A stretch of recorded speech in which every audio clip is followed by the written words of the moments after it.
Hello mga ateng, Ate Shell, DH dito sa Hong Kong. For today's video, ito, tinapayan dito sa Hong Kong. Minsan pag namamalengke ako, natatakam ako sa mga tinapay na naka-display. Nakakabili ako, pero pag may time talaga na wala akong pera, hindi ako nakakabili. Tapos tatayo lang ako yan sa gilid at kakain, sold na. O, di ba? Iwas ulcer na. Ang sasarap kasi tingnan ng mga tinapay nila. Tingnan nyo naman. Pero sa totoo lang, tips ko talaga to sa mga namamalengke. Siyempre, yung bago tayo mamalengke, kakain muna tayo sa bahay. Pero siyempre, bitin, kain muna ng tinapay. Okay lang yan makagastos ng konti. Hindi naman yan malaking halagang mababawas sa sahod mo. Basta busog. Yun.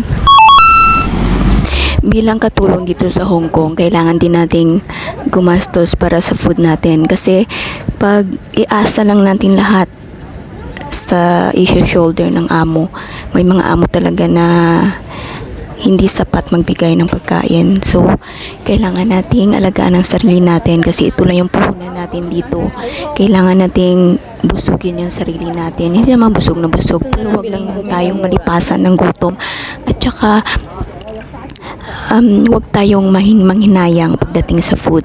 Hindi naman na kailangan na yung mahal o ano. Basta, ano lang, maging healthy lang tayo dito. Yun lang yung tips ko sa mga pupunta dito na magiging DH. Ito kaya, mas gusto ko to. Try nga ito. Huwag nyo na hintayin yung magka-ulcer pa kayo.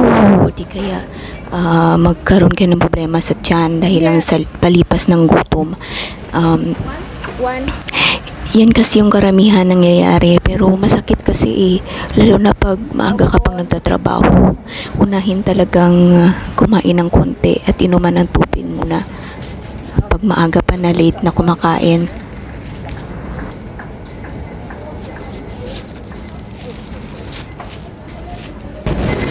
Ito masarap kasi siya. Tingnan natin.